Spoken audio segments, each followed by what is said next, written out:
Look at this. That's a shark. Look at the eye. Look at the mouth, the eyes.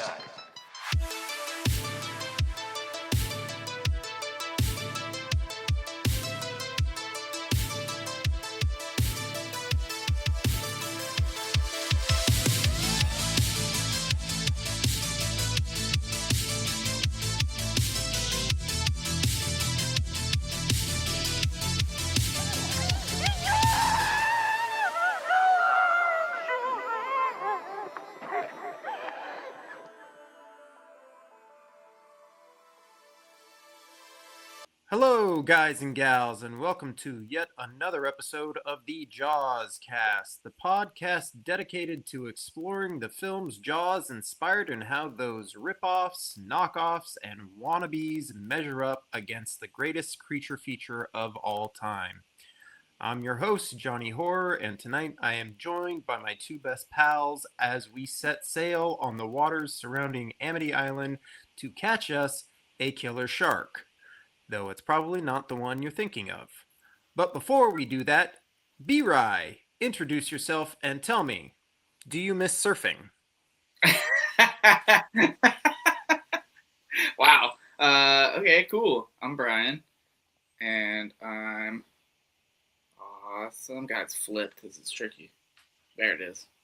Yeah. Anyways, no. I miss surfing for, surfing itself. I don't miss it now that I've spent a lot of my adult life with you, looking at sharks all the time. So, yeah, there's a deep set fear that you've instilled into my life. So thank you. Hey, man, I'm just happy to have had an effect. You know, when I die, I will have done something with my life, and that's effect. It feels good. Yeah, oh, good. I'm glad. Kalen, say hello and tell me, when was the last time you went to the beach? What's up, everyone? My name is Kalen, and I'm the resident handsome movie expert. Last time I went to the beach, I don't know, man. Probably like 2014, hungover or still drunk in the morning, getting breakfast burritos with some of the homies. I was like oddly specific for I don't go to the beach, bro. No, I don't go to the beach. It's memory. Going to the beach to hang out on the beach and go in the water and shit. Been a very long time. Not something I do. That's fair. I don't think that's something any of us really do that often. Yeah, not so much. Well, that was illuminating. Thank you, gentlemen. I was really curious about your water-going activities in our mid to late 30s. Speaking of men in their mid to late 30s, we are getting a phone call over at Chief Brody's house. So here at Chief Brody's house, our first stop on our journey around Amity Island, we talk about what we've been watching and or reading and or looking forward to watching and or reading. So, gentlemen, any shout outs for movies that you have been watching, television shows you've been watching, or any fiction you have been digesting in some way, shape, or form? Kalen. I went to see most of the major releases of the last couple months. I've yet to check out Backrooms, but most of the other stuff. Oh, I haven't seen Evil Dead yet either, but that's what I'd be doing tonight if I wasn't doing this. But other than that, I've seen most of them and have mostly been pretty disappointed. Oh, yeah. Damn. It's been a rough summer for me. Yeah, Supergirl wasn't it, huh? It was not it, man. Live action Moana didn't do it for you? I did not go see that one. I have Moana at home. If you had to sum up what was wrong with Supergirl in a couple of sentences, what would it be? Just not a strong enough story, not a particularly interesting characterization. It just wasn't a good enough movie. Yeah. That's fair. Unfortunately, breaks my heart to say that. I was really excited about that movie, counting down the days, but it just didn't do it for me. Yeah. That seemed to be the general consensus. People definitely had some high hopes for that one, and it just sounded like it was a fairly generic, you know, MCU, uh, 2015 wannabe, Mm-hmm. basically. Bummer. B-Rye, you been checking out anything, watching anything, doing anything? Not really. Yeah, we haven't been in the movies in a hot minute, honestly, which is kind of a bummer because I feel like we missed a couple. I mean, I don't know. Everyone had good things to say about like Mandalorian and Grogu and stuff, but Everyone had good things to say about that? all the people that I talked to about it, yes. Who are you talking to about it? Like fucking 70-year-old old ladies? Like, what's going on? Did you see it, Johnny? I did see it. Okay. And I'm guessing you and I are on a similar page with that one. we both loved it. It was fine. Like, it wasn't like offensive or anything like that, but it was a pointless film. I wouldn't watch it again. It did not. No, I have no desire to watch it. Unfortunately, I take no pleasure in saying that, but yeah, I don't think I'd watch it again. Yeah. Damn. Harmless but pointless. I'm glad I've waited for it to come out on to stream it. I don't know. Like, I watched a trailer and I'm like, I'm sure it's cool, but like, I don't know. I knew it wasn't gonna be like the best parts of like the show, or at least I'm assuming. That's what I was hoping it was gonna be. Like, I was going in hoping for like, well, maybe they just got something that's like the best episodes of the show kind of thing, and they wrap that into a movie, and maybe it'll be a lot of fun. That's but what I was hoping for. It felt like more of a corporate mandate than an inspired project of passion and love. Damn, what a bummer. Yeah, I'll stream it when it comes out, obviously. But after like the initial people that I talked to like the brewery and stuff, they were like, "Oh yeah, it was really cool." I wasn't like, I don't know. I wasn't convinced, obviously, enough to go see it in theaters. So, but yeah, I don't know. Yeah, we haven't been in the movies since like Project Hail Mary. I think it's been a minute. So yeah, we've missed out on a few. I feel like I gotta catch that one now that it's streaming for free on Prime. Just gotta. Oh, that's right. Yeah. Feel the time when I'm willing to dedicate, 2.5+ hours to Ryan Gosling in a rock alien or whatever the fuck it is. It's a really good movie. That's what I hear. B-Ray, you did watch something pretty great recently because it was mandated. Oh God, yeah, that's right. Pal. First time watch. Please tell us what you thought. All right, I was in my mindset of going to the theaters. Yeah, watched Heat for the first time. Hey, my boy. Dude. That's right. Wow. Classic. Yeah, I texted Jony, I was like, "Holy shit!" and he put in all caps, "Heat, bitch." Well, Kalen, let me give you just like a little bit of a backdrop, right? Like, it's necessary. I called Brian because one of the podcasts I was listening to mentioned Iron Man 2, and I called Brian furious because I don't know if you're aware of Brian's obsession with Iron Man 2, but he has on more than one occasion, whether it's true or just he's being facetious and trying to get a rise out of me, has said it's better than Iron Man. And so he'll watch it. He will just throw it on. At this point, I think he just throws it on, and in the hopes that I find out about it and I get upset. So nevertheless, podcast mentioned Iron Man 2, and one of the guys who was talking about it, was saying some positive things, and I call Brian furious that I can't even listen to a podcast without being bothered by Iron Man 2.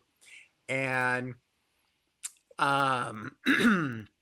somehow or another, we came to the point of Heat, and Brian had never seen Heat, yet he has seen Iron Man 2 a countless number of times, and I hung up the phone on him because I was really angry.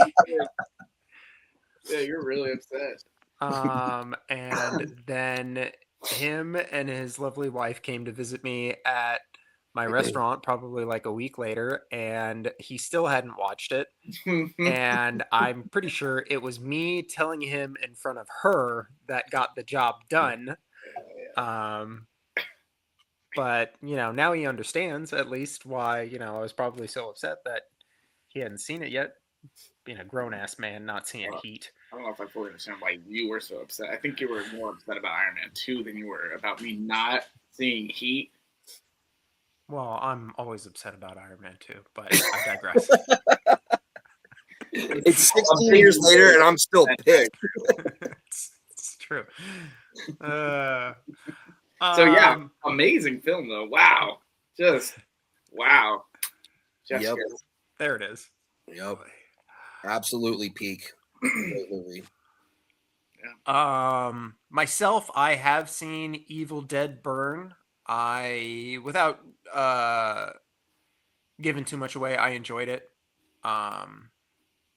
It's not my favorite Evil Dead film by any means, but there's a lot of good stuff in it. And I definitely think if you're a fan of the franchise, it is worth checking out. I have also been watching some movies with my son, which has been fun. We have recently gone through all the original Jurassic Park films. His favorite was Jurassic Park 3, which is totally understandable because it's a hour and a half, including credits, and most of that is heavy with dinosaur action, and he really likes the Spinosaurus. Oh. We also watched King Kong Skull Island because he really wanted to watch a King Kong movie, but I don't think he's ready to sit down and watch Peter Jackson's 3-hour epic, and I don't think I could get him to sit and watch a black and white one yet. So we settled on that one. He had some fun with it. How long is Skull Island? Sorry. What was that? How long is Skull Island? It's a couple hours. Okay. But there's a lot. There's a lot. I thought of it as shorter too. It could be a little bit. It might just be well paced. I don't know. It's pretty well paced, and there's a lot of action and a lot of monster fighting stuff, which that's what he's there for. Remind me, is Skull Island with Adrian Brody, or is that the other one? No, you're thinking of Peter Jackson. Yeah. Okay, that's right. Okay. That one's like a 3-hour epic. Right? Yeah. It's early. It's masterpiece. Okay. Yeah. And the kid really wants to watch it, but I'm like, dude, you were asking me like when they were getting to the island in this one, like 15 minutes in, and they don't get to the island for like an hour and 15 minutes. In the other one. So it's not going to be fun for you. Trust me. It's like, where is the monkey? Rewatching that film, I was like not too terribly impressed with it. Like there are so many characters in that movie, and they're all pretty bland. Oh. That being said, they don't care about any of those characters like at all, and they all experience pretty horrible deaths, and that's very entertaining in that regard.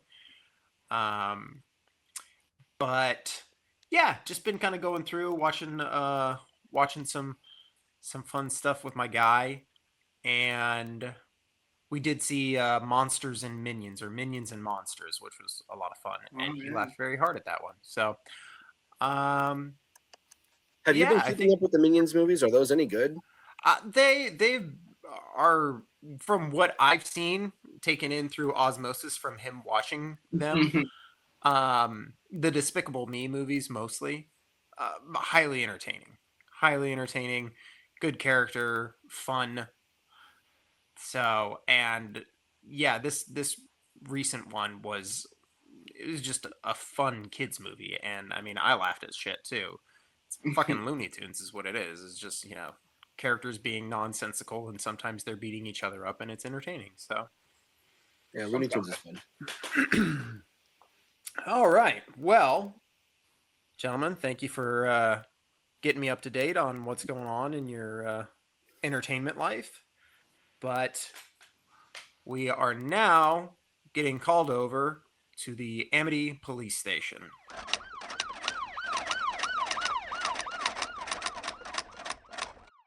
Here at the Amity Police Station, we are going to give a brief summary of the film and talk about how we discovered it. So, Beast of War is a 2025 Australian creature feature written and directed by Kia Roche Turner and concerns the survivors of a downed World War II vessel contending with starvation, dehydration, and of course, Shark Nation, as a monstrous great white shark decides it has a taste for man flesh and will not rest until all of them Australian bastards become the tastiest of fish foods. Were either of you familiar with this movie before hearing about it for this podcast? I don't think No. I was. No? All right. I thought for a second when I first threw it on that I was like, oh, I do remember this one, but I don't think this was it. I think it was a different shark movie, honestly. I don't. Once I started watching it, I'm like, oh, I don't remember fucking seeing any of this. I mean, there's like 5 shark movies out there, so Right? Well, this was what, last year, right? Mm-hmm. 2025? Yeah. Yeah, probably at least bare minimum 5 shark movies alone last year. So this is a fun one that I came up with and that I'm going to be using going forward.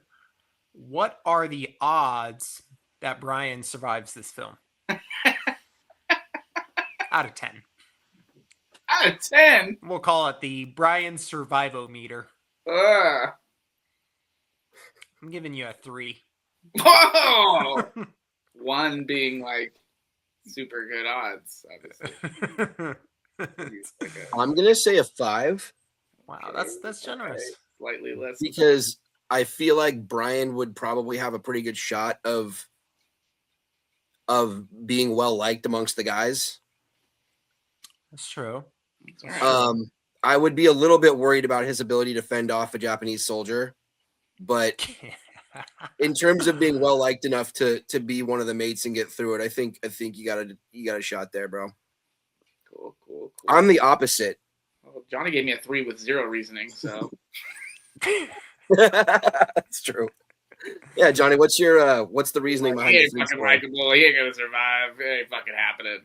3. I just feel like there are like soldiers that were trained for this operation, and if you just drop Brian on the I'm raft just in getting this dropped in. I don't get to I'm start.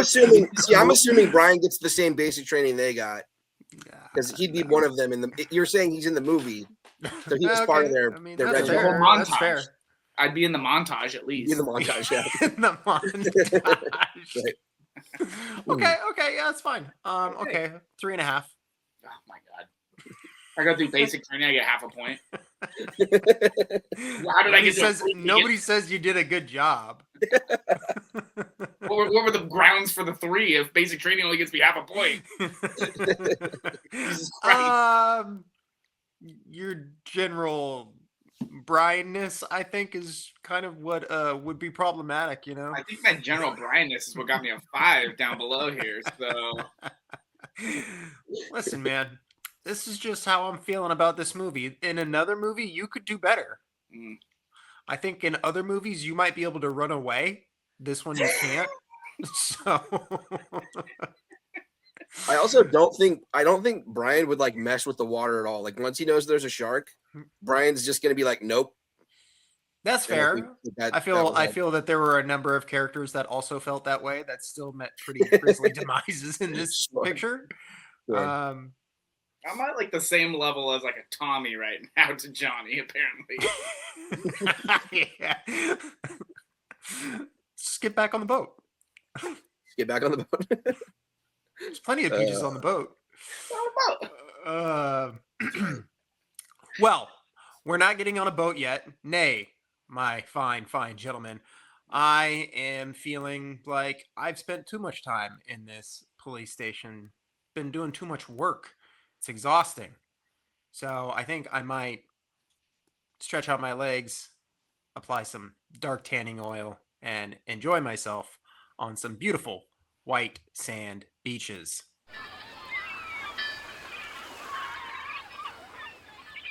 Here on the beautiful white sand beaches of Amity Island, we talk about the things we liked in this movie.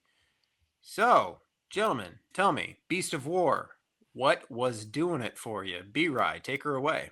Oh boy. Funny that we already covered it, but the training montage obviously was great, fantastic. Love that they did like some character building there. I don't know, I had a long list, honestly. There was a lot of like little things, so I'm trying not to like really hone in too much. But grand scale, honestly, like camera angles and like cinematography was a trip. It was pretty cool with like how little they really like probably had to use. They made it look fucking sick. I put in here that it was giving me very Razorback vibes in certain scenes. Oh yeah, for sure. Yes, That absolutely. red glow and the crazy angles they were using and the silhouettes. It was great. Yeah, I don't know. There's a bunch. I figure like we could probably bounce around, but Yeah. We'll round robin it. yeah. Excuse me. So first thing I have is just that first, shot for the flashback that Leo has of his brother in that very beginning. We just briefly see like the silhouette of the shark as it like comes through the bubbles, and I found that to be creepy as hell, and I wanted nothing to do with it, and I think that was the desired effect. So that was the first thing that I had listed there. I also had uh Brian that this is not a big budget movie, so them making the most of using whatever tank that they shot in, right? Adding heavy fog to add to the drama and suspense without sacrificing the scale of the movie, which I think is Right. what you were kind of leaning into. Yeah. Um, I think that's a major plus for this film. Oh yeah. It was not it the movie, I believe we'll kind of cover that in another section later on, but was made for $7 or $8 million, and I think considering that, it looks pretty darn good. So Yeah.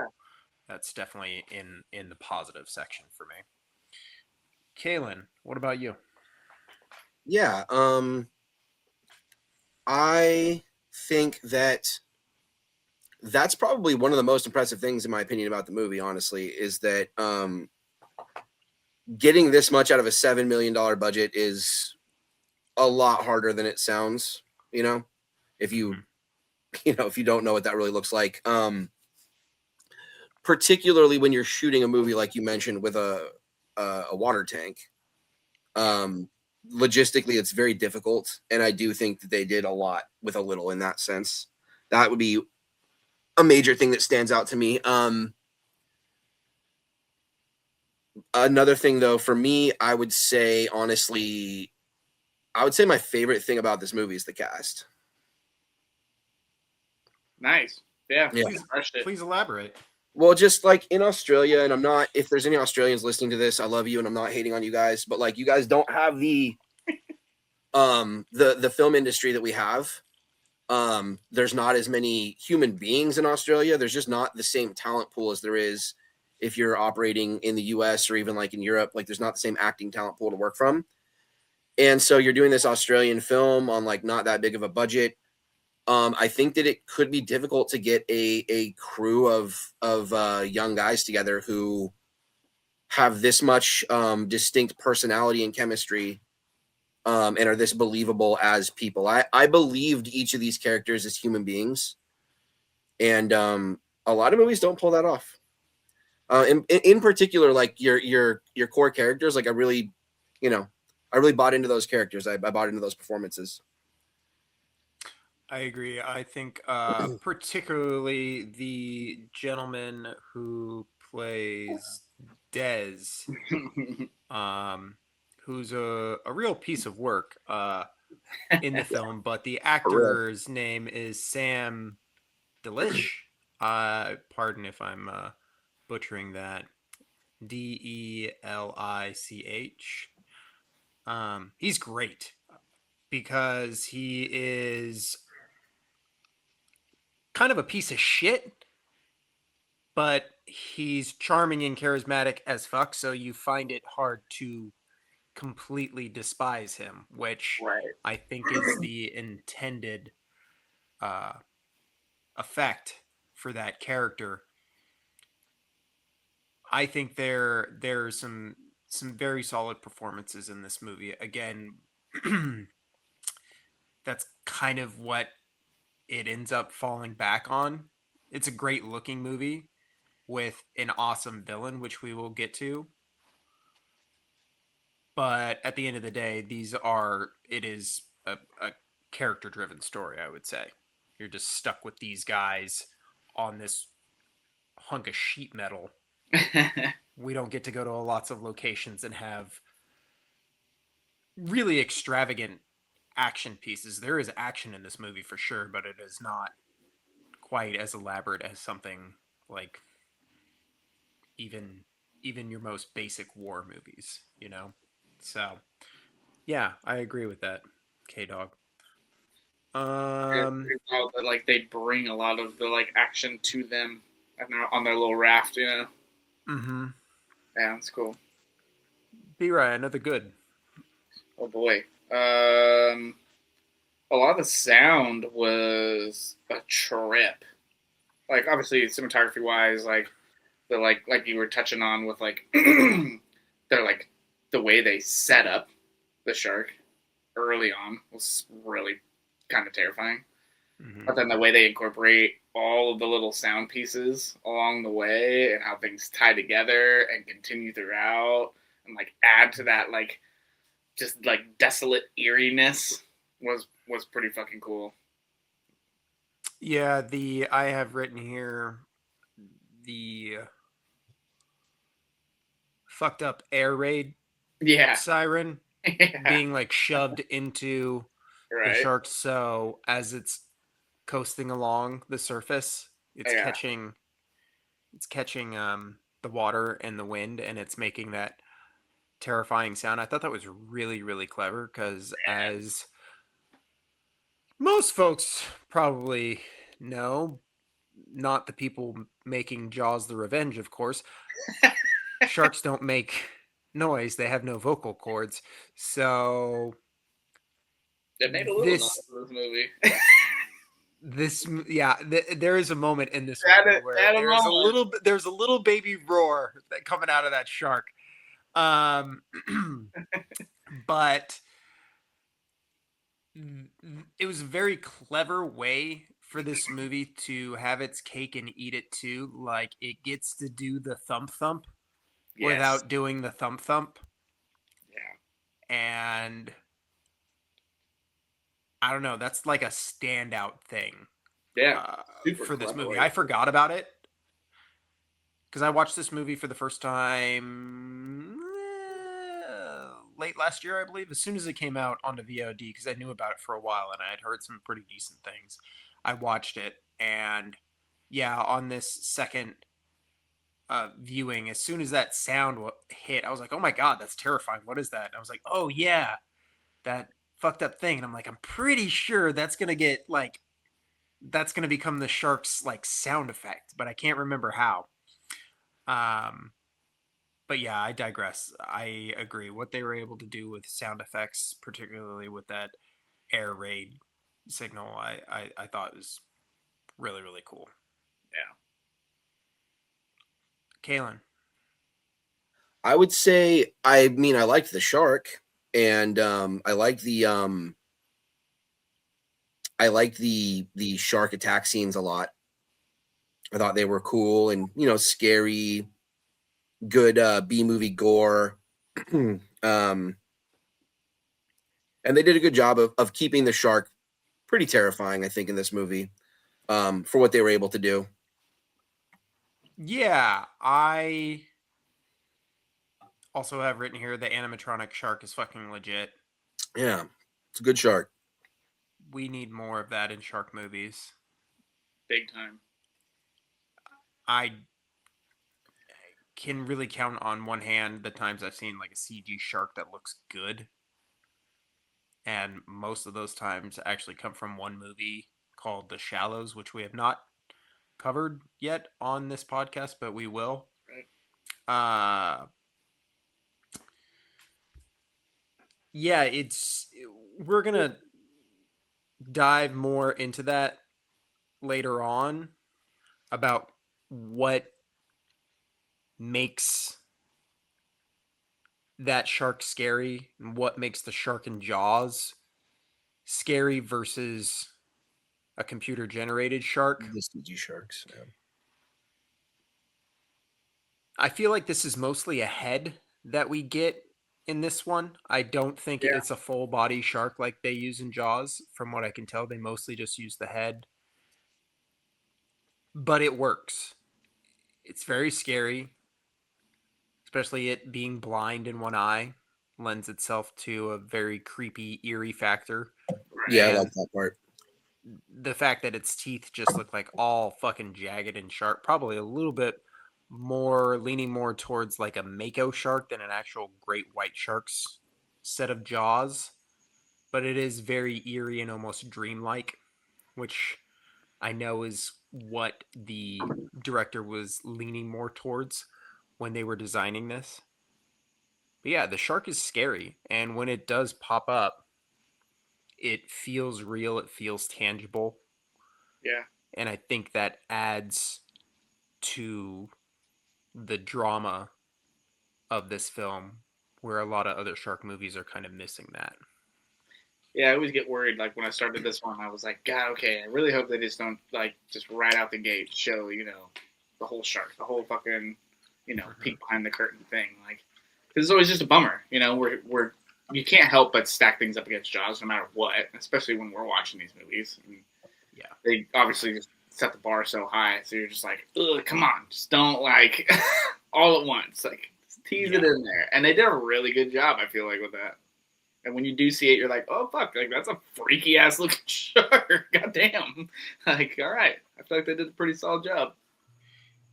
Yeah, there is a shot when the dude is sitting on the barrel and he's like firing the gun. Oh, man. And it is like a blink and you'll miss it. I mean, I rewinded it like 4 times. I could not even pause it. It's Same. so quick. Yeah.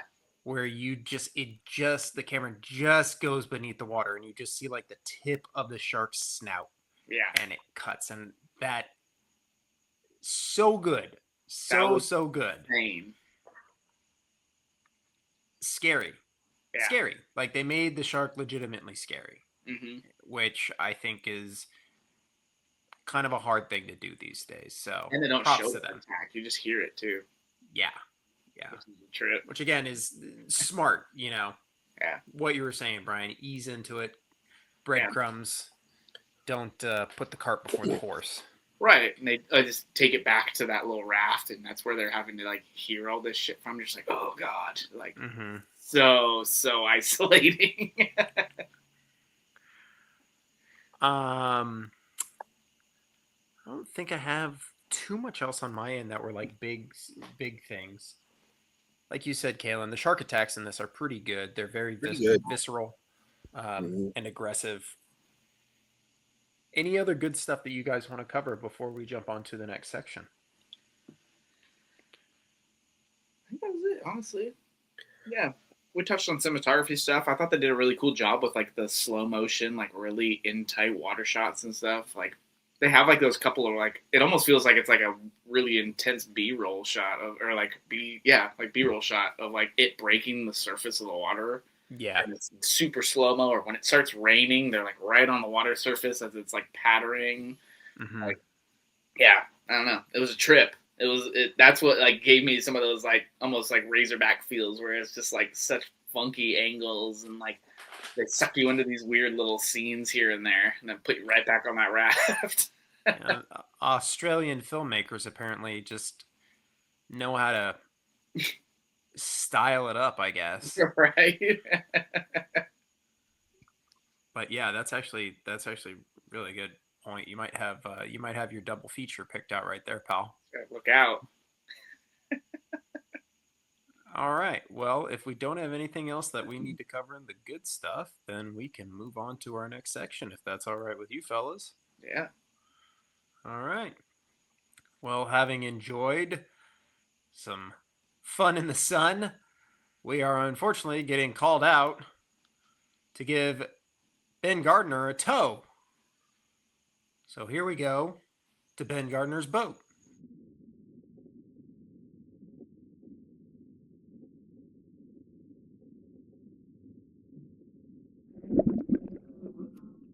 Here at Ben Gardner's Boat, we talk about the things we don't like about the movie. And I will take her away. This is actually not specific to this movie, but it's like indie movies in general.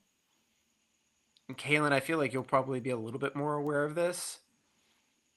But all of the production logos for indie films, there's like 10 in this movie, right? Now, they do a cool thing with this one where they just have it all in the bloody red water, which is cool. Right. But I just watched Hokum like last week.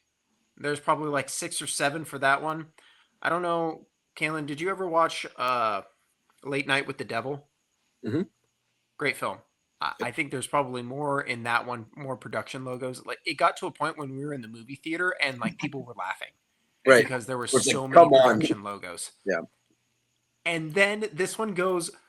The problem with this, where like I said, it was cool that they did it in the bloody red water, but then they switched to like green water, and it's the credit version of it, and it says all the same titles again, but now it's just so and so presents a production by da da da da da da da da da da, and it's just like, oh my god, no one cares. Your production house is gonna go under in 6 months. Like, shut the fuck up. So it's a pet peeve of mine. And again, it's not specific to this movie, but indie movies in general, and this is just this is a hill that I decided I was going to die on right out the gate. So that's my big thing right there. Please, somebody else save me from myself right now. There's a really funny Family Guy bit on that. I don't know if you guys remember this, but it's like Peter sitting in a movie theater and he keeps thinking the movie's starting. Oh, that's right. And he's like, "Oh, what's this guy up to?" And he's like, "Oh, it's a production animation." He's like, "Ooh, this lady looks scary." He's like, "Oh no, another production animation." They just like keep it going for like, yeah, it's a good bit. That's what it feels like. That's good. As much as I agree with you that that's kind of funny. I mean, I will never hold it against anybody for wanting their own production company credited in a film that they worked very hard to make. So yeah, Johnny. But that's I'll kick me. you off this podcast, Brian. I swear to God. That's me. I'm a nice, reasonable person. I'm not Johnny. I'm nice. I would say for negatives for me, I think that well, I'm sympathetic to having to do a lot with a little, and I really genuinely am. When you only have so much budget and you only have so much runtime to work with, you can only do so many things. But I felt like this movie was trying to do too many things in the context of the amount of time and space that it had. Mm-hmm. So I thought it was like tonally kind of all over the place, getting kind of tonal whiplash and like not sure what it was doing. And you can do a movie where you have like serious dramatic beats and like serious emotional moments and like serious social commentary while also having like slapstick comedy and like silliness and like over the topness. You can do all that at once, but that takes finesse to make that work. Like you have to have a certain skill level to make that work, and you also have to have a certain amount of space to make that work. Yeah. So like a major example for me is I felt like we went from the grenade rolls away and hits the homie and he rolls over on top of it to save everyone and blows up. Even in that scene, like I felt like there was a little bit of like, well, hold on, are we doing Looney Tunes or are we really upset? Because it didn't seem completely sure. And then I feel like about 70 seconds later, we're at drinking piss for comic relief. Yeah. And I'm just like, that it was just such tonal whiplash. I'm just like, what are we doing? Like, are we doing haha, we're drinking piss, or are we doing like this is a war movie that has a lot of dramatic weight to it? Because you're not really giving either thing the amount of push that it needs to really function in the movie. Yeah. I agree with that.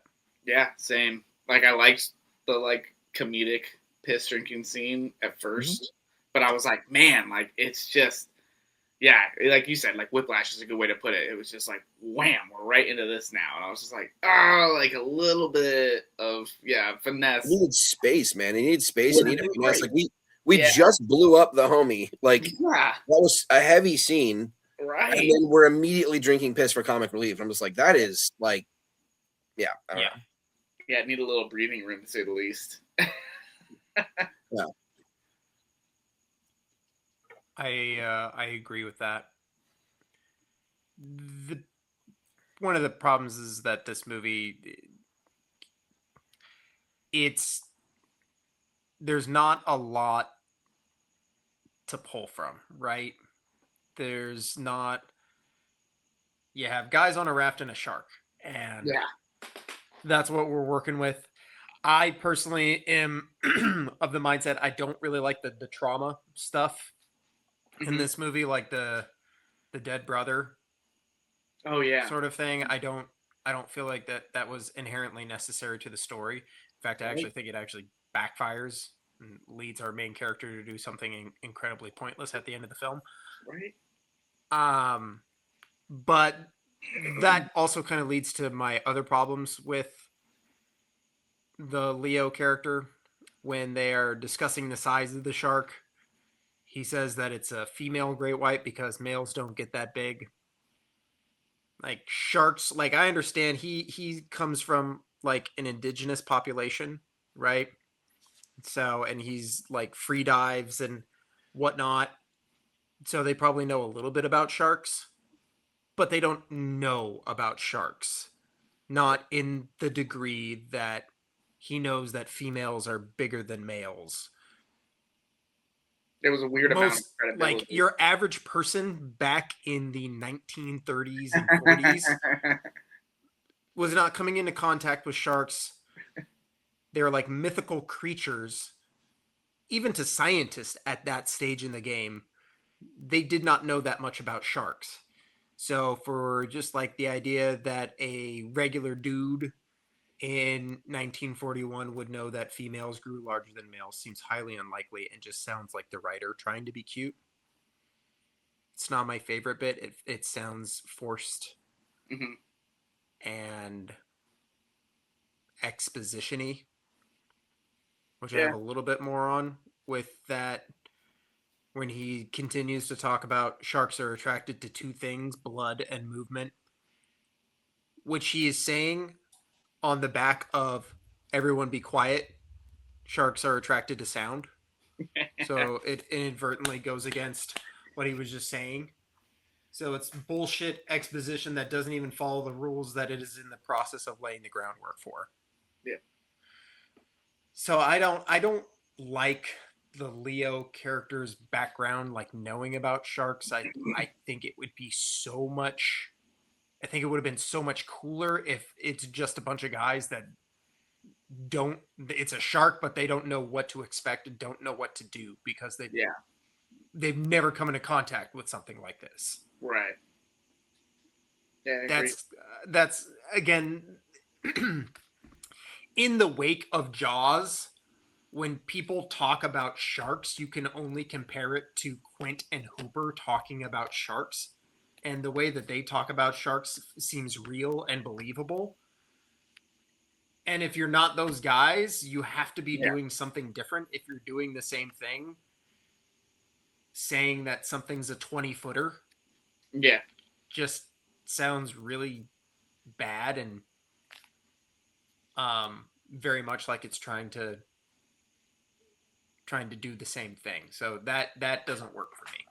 Yeah, it's like they gave him like a very like baseless line of like credibility for all this information he had on the spot. And yeah, like you said, you're comparing him to Quinn or Hooper. It's like, okay, they gave them all that base of credibility. Like one survived it, one like spent his life studying it. Like, cool, put your heads together type of thing. You got your credibility on a fucking silver platter. And then this one is just like, well, because he's, he knows. Also, very much so. Drama. Actually, Johnny, I think that's a really great note on the movie. Thanks, man. Yeah, I Appreciate think that's it. a really great note on the movie. I think that like getting rid of the whole brother background, the whole like I know about sharks, like none of that actually serves the movie at all. I think that that's Right. a very poignant note. Yeah. Thanks, man. Appreciate that. Do we think that there is an unknowable amount of slow motion shots in this film to pad the runtime? I think there's a lot in here to pad the runtime. Yeah. Definitely a lot of slow-mo. And I liked them, but there's a lot of fun. It just got to a point like at the 3/4 mark where I'm like, they're in the middle of like a fight scene Yeah. with the Japanese dude, and he's moving fast. Everybody else is in slow motion. Everything else is in slow motion. And I'm like, is that like a choice to show that he's just like better and quicker than they are? Because he already is. Like we don't need to slow down the film anymore. Yeah. Also, why would he throw his sword away? Like, is it just to get in close? If we're gonna touch on this now, I want to touch on this now. I thought the Japanese soldier was terrible. I thought the Japanese soldier was god awful. I was like, what are we doing here? I like. First of all, hell no, he doesn't throw his sword away. Thank you. Also, if I have to drift right to them. I don't care if you're Japanese. I'm sorry, guys. I don't care if you're Japanese or what. Like, if you're about to go fight 3 dudes and you have a katana and they don't, and it's a fight to the death, you're going to keep that katana because that's going to win you that fight pretty quickly. Yes. So throwing the sword away was absolute nonsense. There's no justification for that whatsoever. But then, like, also, like, why was he so much better at fighting than they were? Yeah. Like, he's just like this Terminator like character, and I'm like, that doesn't fit. Like, this movie that has like sort of pretended at being very sort of like, no, this is grounded. We're just some dudes. It's just some stuff happening. You know what I mean? That we're trying to keep like a lot of this very realistic. But then the Japanese soldier is the Terminator for some reason. He's like this 40-year-old dude just like whooping these teenagers' ass. Just like whooping the shit out of these kids, and it's just like, why can he beat these guys? I mean, I understand that they were injured. He probably would have been injured from crashing too, whatever. But like, why is he so good at fighting? That doesn't make any sense to me. And the only answer I can come to is not one that I like, and that's because he knows karate, and that's such trash writing, man. Yeah. That was, I remember the first time I watched it. This second time around, I was prepared for it, so I was like, all right, cool. So we're gonna do this. But I remember the first time I watched it, I was like, why is this happening? Yeah, this is a shark movie about survival, and now we have this. What are we doing? This fight scene again. If it had been more less stylized, more just elbows and fists, right? I think that would have worked a lot better. But yeah, I was just like, why? This is a pilot. Does he just inherently know? I guess all Japanese people are just really good at karate, Johnny. Yeah, and that was the thing. I'm like, is that what I'm supposed to take away from this right now? When he does the kick, I was just like, okay, come on, right? Or like he catches the hand and does like this backwards like chop. That was just like total nonsense, and I'm just like, what are we doing, man? Like, that's not what fighting looks like. And yeah. And before he even gets there, I was like, okay. They're introducing, an outside source. Again, they're bringing something to the raft because that's all we can do at this point. And when he tries to line up the shot, you hear the shrieking siren sound behind him. And you're like, okay, cool. FYI, the shark is still there. Yeah. And later on, when they're fighting this dude, I'm like, okay, clearly they're gonna somehow figure out a way to give him to the shark. It's got to be in this mix somewhere. Yeah, because this is a shark movie, right? Yeah. for this whole fucking tangent to work, I'm assuming the shark's gonna come into play here. Yeah, right. Wouldn't it have been great if they got the grenade on him and pushed him into the shark? Something. And blew up the shark instead of our lead character deciding that he's gonna go punch a grenade into the shark's mouth just as homeboy found a box of tools to fix the fucking motorboat, hops back on. As soon as he hops back on, his arm's gone and the boat has been fixed. Bro, you're going to be eaten with a fucking hook for the rest of your life because you all of a sudden got very impatient. Yeah. Had a bone to pick because of your brother. Yeah, Well, like, exactly. So going off both those things, and I don't have like perfect historical knowledge of World War II, but like, would a Japanese pilot have been going that far out of his way to shoot at some guys floating on a raft? First of all, Yeah. I kind of feel like he would not have. Waste But of also, like, ammunition. right, exactly. That's what I'm saying. Like, what's the point? Like, those guys are probably dead. And also, I don't know when this was set, but shooting survivors of a shipwreck is a war crime. Yeah. Yeah, so like I'm just like that just struck me as a little weird. But then also, once he got shot down, what is his motivation for seeking them out? Like, wouldn't he be a little bit more concerned with just like, I don't know, surviving? Like, wouldn't he be interested in getting himself home? That's what you said. Like, dude, he's the Terminator. He has Right. one. He doesn't act one like a mission. person. He acts like a robot. Yeah.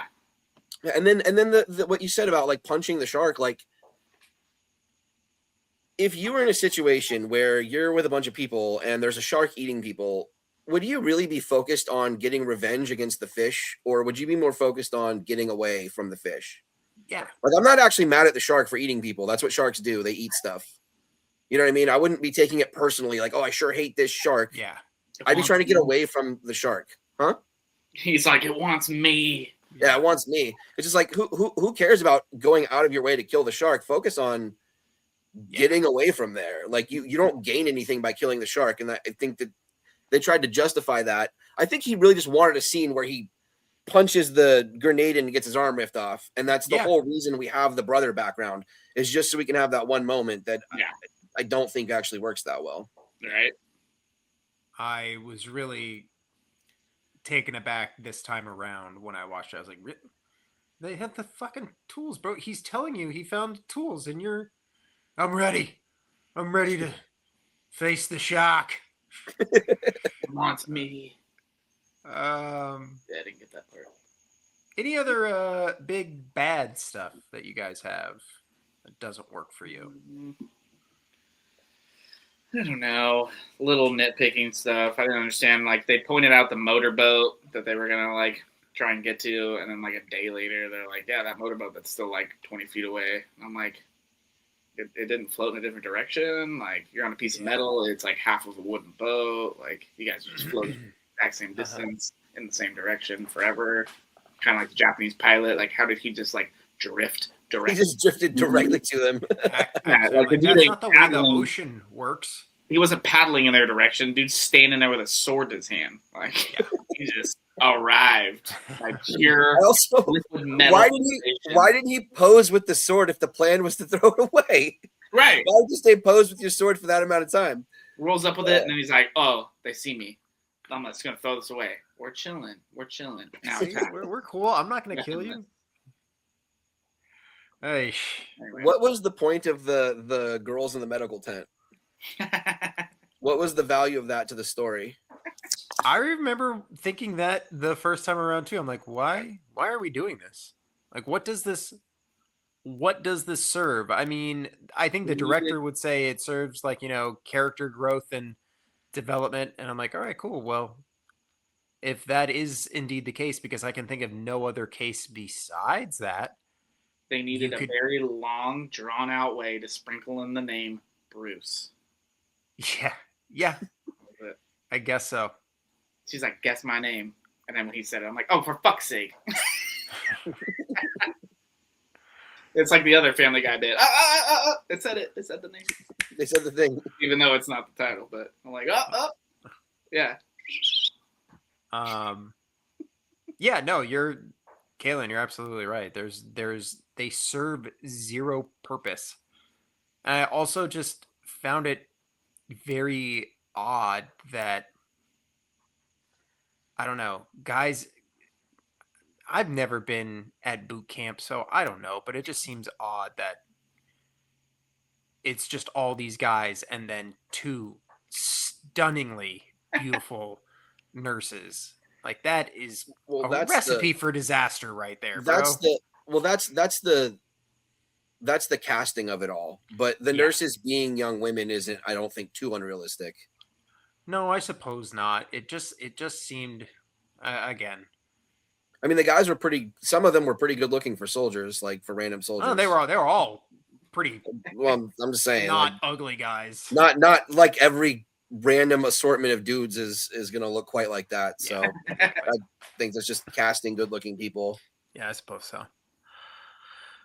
All right. Well, sure, we could belabor this a little bit more, but I think that I'm feeling a tad bit peckish, which is good because we've just finished towing in Ben Gardner's boat, and now it's time for us to go have some dinner at the Brodies. How was your day?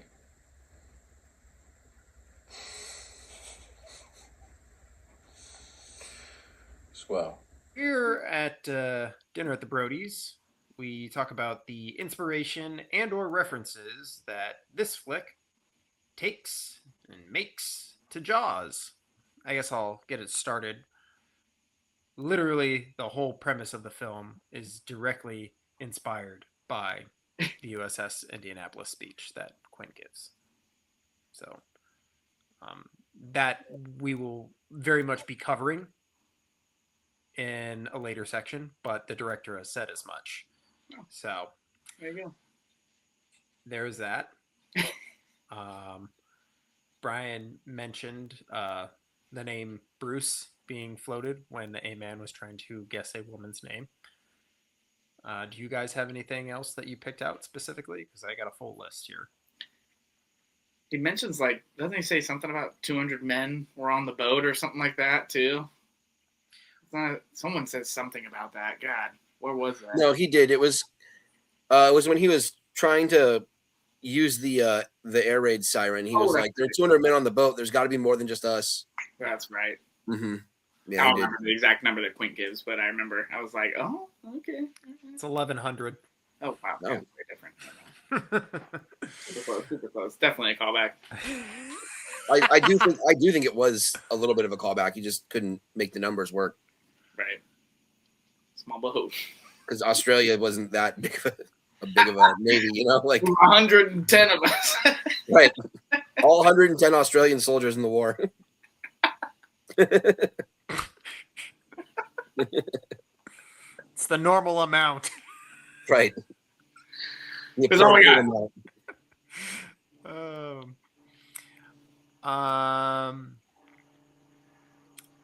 Leo guesses that the shark is 20 feet long, calling it a 20-footer. Same thing Hooper says when he first sees the shark, and is corrected by Quint, who says 25. Using a mechanical shark instead of CGI, even though, you know, they didn't have CGI back in 1975. And the buoy, I think, is a subtle nod. The buoy that they see, which would be a reference to the buoy that Chrissy holds on to when she's getting attacked by the shark in the beginning of Jaws. Right. My favorite, like, I think this is like you have to really know your stuff one. So when Bobby's the first guy who gets attacked, right?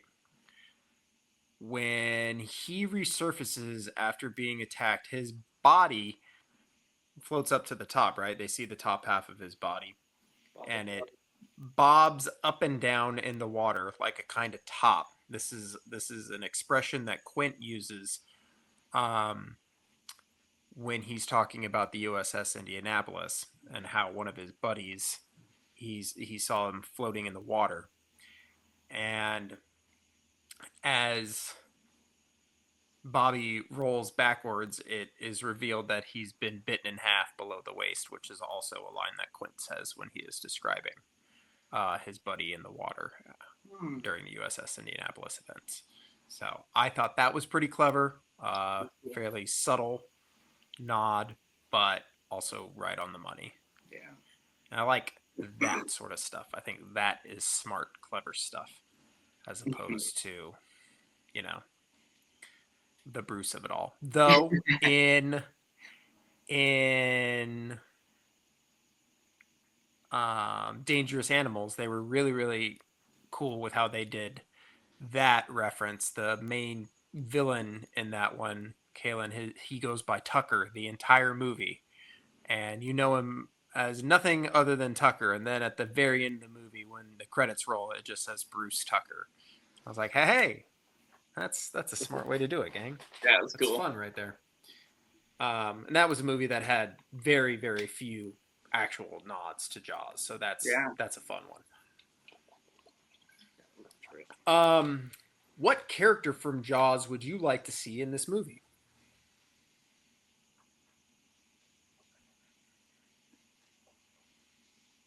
God, that's tough.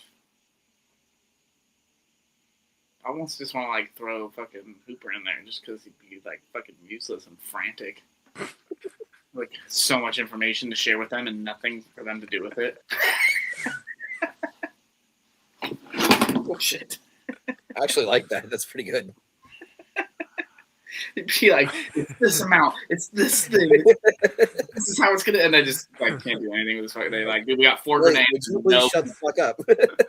This was not a boat accident. Actually, as a matter of fact, yes, it was. Tommy's just like, we just gotta get back on the boat, and he's just like, where am I now? I like that a lot. It's a good answer. Much you, Johnny. I was kind of going back and forth. I had a couple of different things that I found entertaining. In Jaws, there's a moment when Chief Brody thinks he sees a fin coming out of the water when he's sitting on the beach, and it just happens to be Harry, an old man wearing a swimming cap. And I thought that would have been really fun just for them to think that they see the shark, and then this old, skinny little Australian dude just hops on the raft and starts hanging out with them. Also, just like the idea of like Quint just sitting in the corner on his fucking chair, eating his cracker like he does, and he's just cool, calm, and collected, just being like, the shark. It's not like chasing bluegills or Tommy guns. And they're like, will you help us? And he's just like sitting there smiling, eating his fucking cracker. Just right after Stan rolls over on that grenade and blows up. Just drinks it, crushes the can, and smiles. They're all covered in blood, like, oh, man. Yeah. I think with Quint, like in the corner there, I think you're making a much better movie. It would be a comedy. It would be a fucking great comedy, man. I was gonna say, Brian, him drinking the beer, opening the beer is when they're drinking the piss.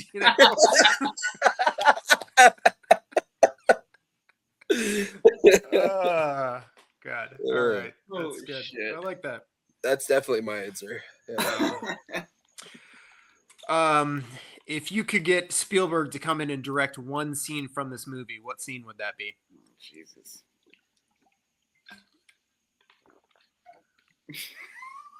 The Japanese fighting scene. Yeah.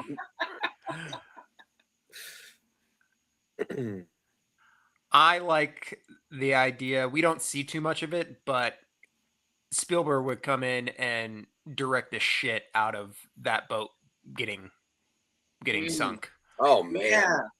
Oh jeez. That was really fast. Like, I get it. But That's like budgetary stuff for sure. Like, I mean, what they had to shoot around is actually, not too bad, but I just imagine that being such an epic scene, especially if you like any of his War of the Worlds scenes when he's just doing world-ending sequences. They're just so top-notch. Yeah. I think he would direct the shit out of that, man. Oh man, yeah, that would be fucking cool. Because I did want some more out of that. And, like, right out the gate, I knew. I'm like, yeah, that's what we're working with. Like, that's fine. Mm-hmm. Like, cool. This is the raft. This is the movie now. And I was like, oh man, it did. Like, I'm like, oh, we're leaving the boat. We're out in the water. Okay, cool. Yeah, that whole sequence of like leaving the nurses, like smash cutting from the nurses to we're on the boat to the boat is being sunk is like less than 5 minutes. And I'm like, wow, we're moving. Well, we are going to wrap up our dinner at the Brodies, and I think it's time for a beverage. So why don't we take a stroll to the Amity Bar?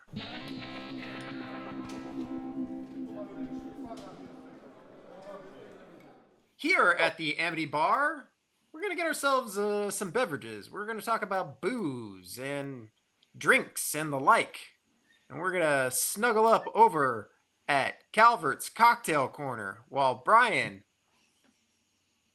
tells us all about the lovely beverage he has decided that he is going to make for us and serve to us as we sit down, a group of us, at a watch party for Beast of War.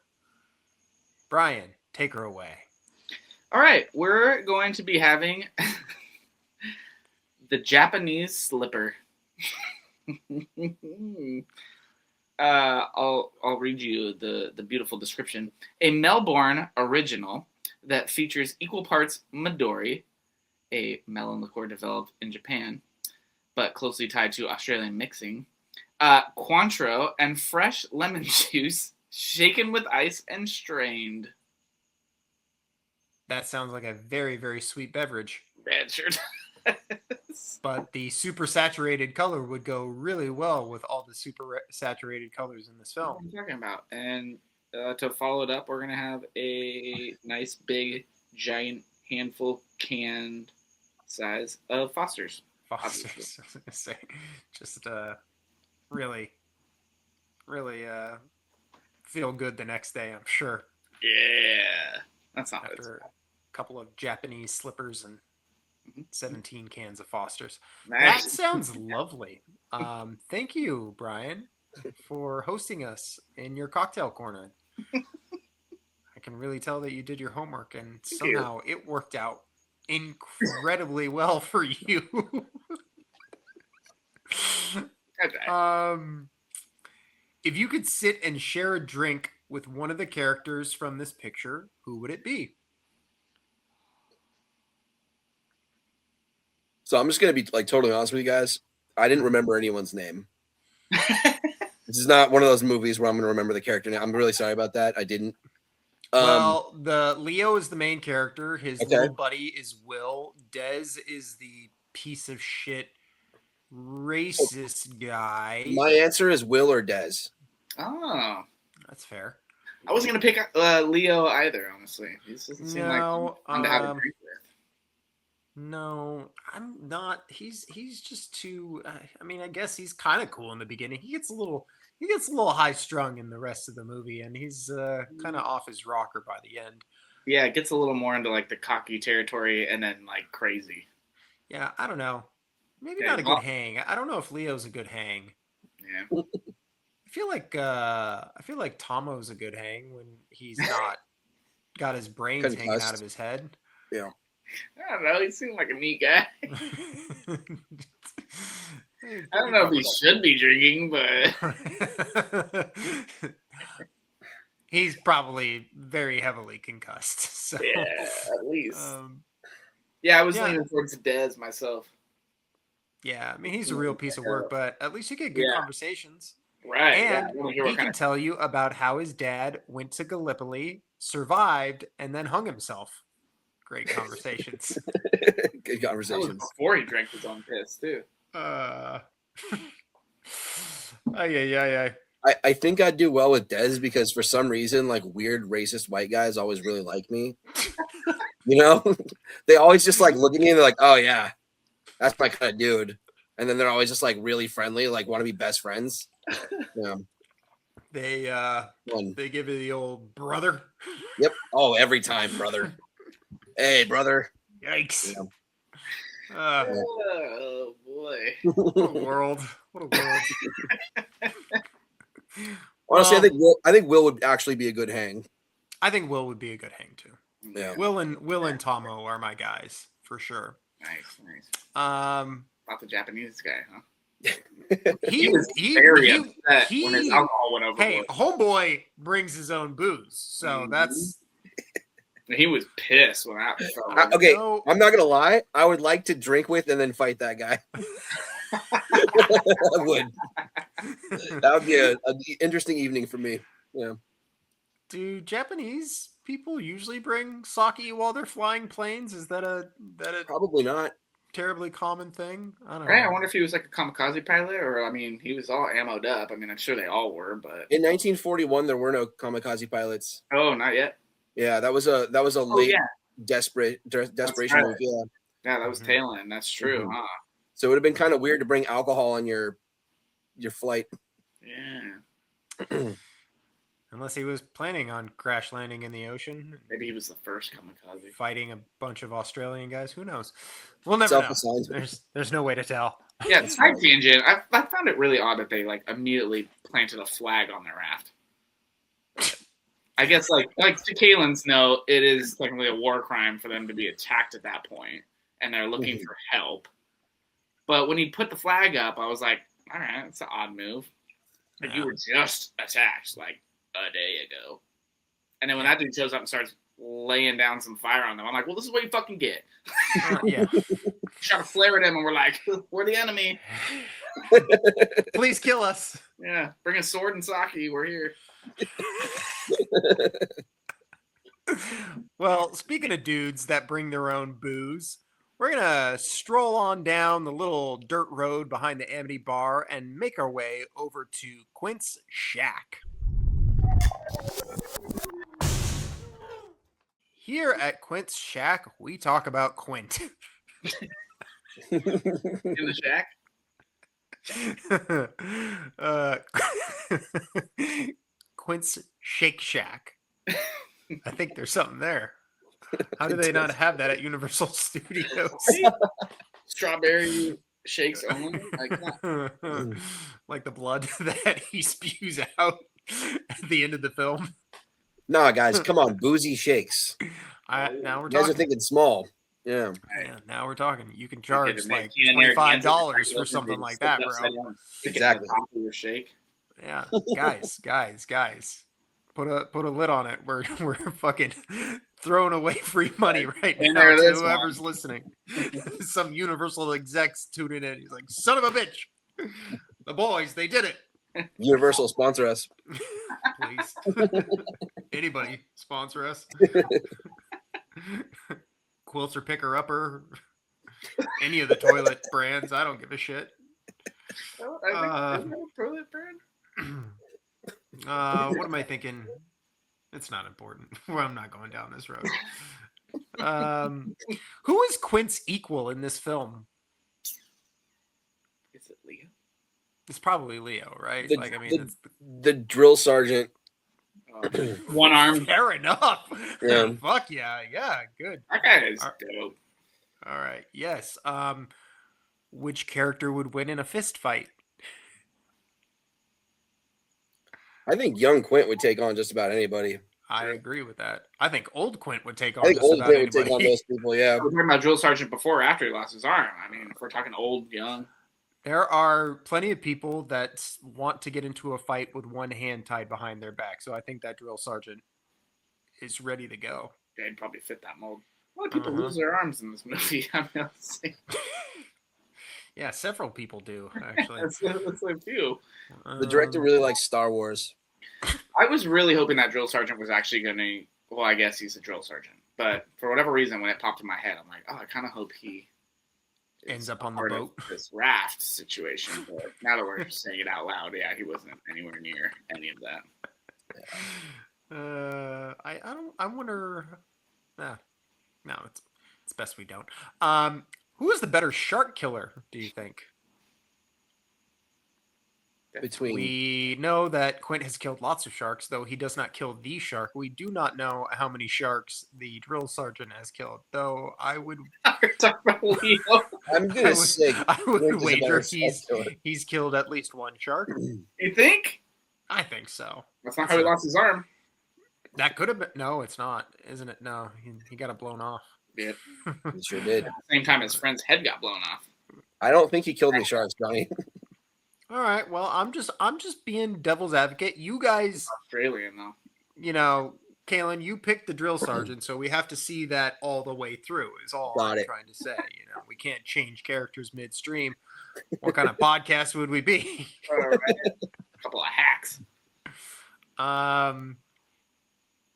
So Quint is obviously the better shark killer. I think so. Yeah.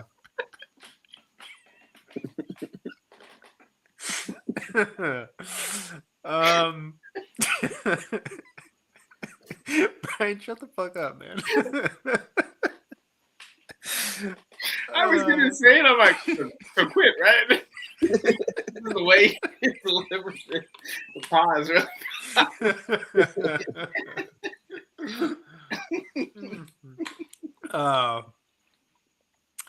Is this person a better or worse hang than Quint?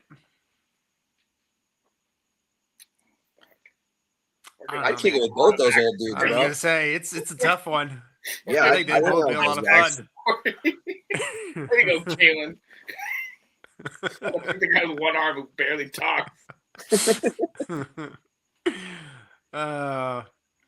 Yeah. Man. Quint seemed like a really fun guy to hang out with in Jaws. Yeah, So yeah. I think he'd be a great hang. All right.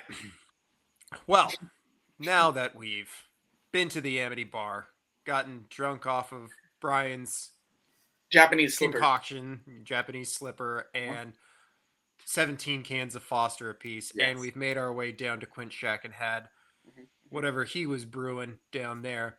I think we are good and liquored up, and it is time to get behind the wheel and take this boat out to sea.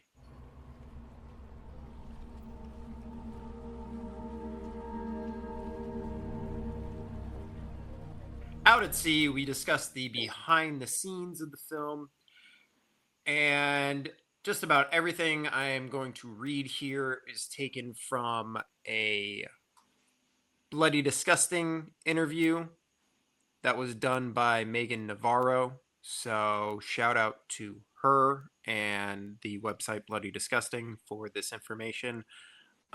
It was very thorough and I appreciate it. So, behind the scenes, Australian writer-director Kia Roche-Turner was contacted by his producer Blake Northfield, who asked the director if he had a script or an idea that took place on the water because Northfield had acquired access to a giant water tank. Roche-Turner responded by saying, "Yeah, that sounds like a shark movie," and that's how the idea began. The director spoke about his inspirations for the film when he sat down to write the script, saying, "Obviously, when a filmmaker and a cinema nerd like me sits down to write something with sharks, you just go straight back to the USS Indianapolis speech from Jaws. I could never do the American version of that because you need 85 million and Nicolas Cage, apparently. But my version of that was just to get online and Google to see if there was any kind of Australian reference to something like that. I came across the true story of the HMAS Armadale that sank in 1942 halfway between Darwin and Timor. And that was a very similar story. It was just a smaller budget. So I was sort of inspired by that true story, but very, very much taken from the Quint speech in Jaws, which is one of the great monologues in cinema history." He's referencing there was indeed a Nicolas Cage movie that told the USS Indianapolis story No shit. that I have never watched, and I don't think I ever will because I watched the trailer and I just was not too pleased with what I saw. And the movie that I have in my mind, the story that I have in my mind, from what Quint says, I would never want to conflate those two things, I don't think. So, but maybe one day if we get desperate on the Jaws cast, we'll cover it. Nicolas Cage desperate. Yeah. That's a whole other different kind of desperate right there, baby. Beyond just the storytelling aspects of the film, Beast of War was similarly inspired by Jaws' commitment to practical effects. Roche Turner continued by stating, every year there's like 10 movies that come out that feature sharks, and every time I'm looking at them going, it doesn't look real. It looks digital. My biggest problem, well, there are two big problems. The sharks move too fast, and the water displacement doesn't look real. It just looks like a really well rendered video game. To me, that's not scary. The scary thing is in that top shot in Jaws, when you see the shark coming to grab the guy's leg, then he's trying to get back up on the boat, and he's ripped off of the boat. It's real. You can see the weight of it in the water.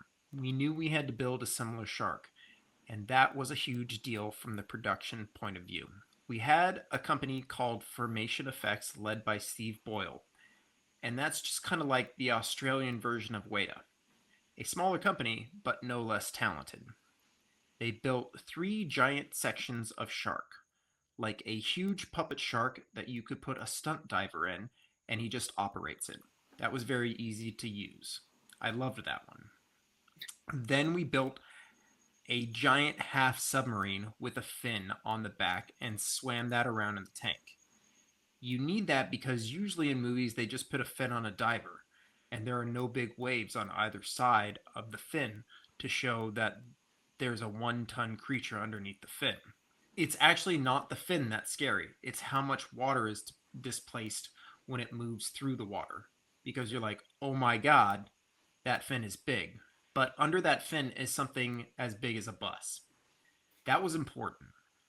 And then we built this thing called an attack head, which is a giant half-ton animatronic shark that runs on rails under the water and that explodes out of the surface to munch on the actors. It was like we had pieces of shark everywhere, and it was very difficult to make and hard to shoot. But man, it worked.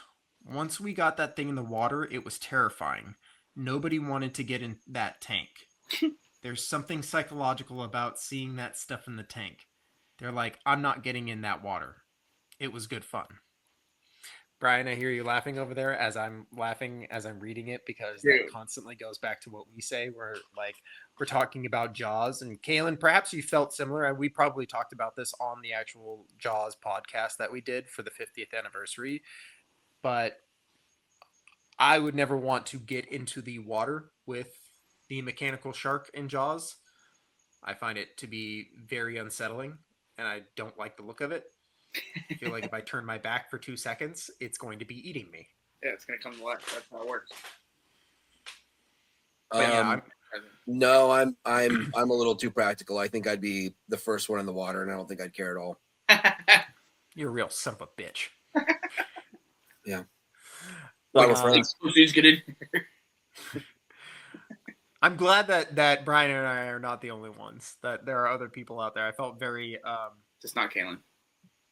I felt very good when I read that, and I was like, oh, okay. I'm not insane. I think your guys' reaction is the more normal one, to be clear. I think I'm the weird one. I'm just saying, like, I would be like, that monster's not real, and I'd crawl in. Crawl in the shark or crawl in the water? Because either one of those is weird to me. Does one just I would get in water? I would get in the water if I was like had any reason to, yeah, without any concern. And if I was an actor, I think maybe getting in the shark would be a little bit concerning just because like the idea that I'm very practical. Like the idea that it mechanically could somehow hurt you is a concern. Yeah. Oh yeah. But just like getting in the water with a prop, like no, wouldn't bother me. I wouldn't think of it that way. I don't like You're a dark good man. water, period. What's that? I don't like dark water, period. Like I don't even like going in a swimming pool that's dark. Yeah. We Especially if there's a fake shark in it. We went in this pool, Killian and I, a couple months back when we were staying the night at Disneyland, and it was like an 8-foot pool, and there were no lights on in it. And just such an eerie feeling, man. I can never shut it off. My imagination immediately goes, there's a shark in the water with you right now. And it just weirds me out. Even though my brain is like, no, you're fine. You're being dumb. My imagination just takes it and runs with it. Yeah. But all that said, it's really cool how they kind of came to the conclusion that the water displacement is the big thing. Yeah, that's I cool. hadn't really thought about that myself, and I thought that was really clever, especially using that little submarine with a fin on it to make it look like there's something bigger underneath the water. I thought that was really, really clever. Yeah, that's a trip. It shows though. Yeah, it very much has the desired effect. Initially, the crew planned on filming a much more down and dirty war film baked in realism, but after the movie gods, or really just one movie god in particular, intervened, they made the stylistic choice to steer away from realism. As the director describes, we had originally decided to make this quite gritty, realistic looking film. We were going to shoot the thing in the giant tank in Malta where they shot Gladiator. We actually started pre production in Malta, so we were going to go for that look and that type of film. Then Spielberg came in and grabbed all the tanks because he was producing Jurassic World. So, ironically, my idea I stole from Spielberg, and Spielberg came and took my tank. I mean, it's beautifully ironic. We had to then make the decision to go back to Queensland and shoot in a huge tank indoors. And I was like, the only way we're going to get away with it is just to lean into the fog. Yep. And I think you can kind of tell what they're doing with the fog as you're watching the movie. I don't think it's like a secret that they're pumping a bunch of fog in there to hide the fact that this is a low budget movie and they're trying to make it feel bigger than it is. I think it's smart. I think as much as I bemoan the fact that there's a ton of slow motion in this movie, it lends itself to the more ethereal, dreamlike quality of this movie that it needs to succeed given its budget, I think. Because perhaps if they had gone with the more realistic version that they were talking about in whatever tank, I'm imagining it was an outdoor tank because he specifically says that this one is indoors. Perhaps there would have been a little bit more realism and it would have felt a little bit more grounded. But I think this film benefits from leaning into the surreal at the end of the day. Mm-hmm. This led, as I was saying, the crew to embrace a hyper-stylized look for the film using the fog bank that the soldiers become trapped in to help create a richly saturated color palette and an almost dreamlike backdrop for the film. Further cementing the over-the-top look of the film was the design of the shark that the crew described as looking like a zombie shark, but was exactly what the director was aiming for, as he was inspired by comic books and the idea that the fish was like a bulldog that had been in one too many fights. The tank that they filmed in was over 130 feet long and featured one of the largest volumetric screens ever put to use in Australia. The animatronic shark weighed half a ton, as was mentioned earlier, and the film had a budget of $7 to $8 million, was released on October 10th, 2025, to positive/mixed reviews, and went on to gross $336,834 worldwide. So not a terribly big gross, but that was like in the theaters it was released in, which was I think only like 2 different territories, and the rest of it was released on streaming. Well, that is the behind the scenes of the film. And now that we've been out to sea for a little bit, we've caught our first glimpse of the shark, and we are starting to realize that we need a bigger boat. In this section, we ask ourselves the simple question: which situation would you gentlemen prefer to be stuck in? being on the raft with the zombie shark from Beast of War, or being on the sinking orca with the great white from Jaws just on the periphery. I'm gonna say the orca. Yeah. Damn. Really? Yeah. Do tell. Do tell. I mean, am I in the situation present in the movie? Yeah, so you are either on the raft that is continuing to float, or you are on the orca that is sinking. Yeah, it's the So- opening raft. I would also choose the raft. I feel like the orca's sinking. Uh-huh. And the shark is actively like, I want to kill whatever's in there. Yeah. Which, granted, But, this one is 2, but it's not sinking. Yeah, you're not sinking yet. I mean, you're still dying of dehydration and Yeah, starvation. you're out in the sun, which is rough. I feel better about how close I am to civilization, and I feel better about who I'm with and preparedness to survive the situation. That's fair. So, yeah, that's me. I'm gonna work them in. That's your choice, sir. I'm staying on the raft and dying of starvation. Fine, just drink your piss. God, big deal. And judging by the video that I sent you today, Brian, I think Quint would actually agree with us. I don't think Quint was super stoked to be.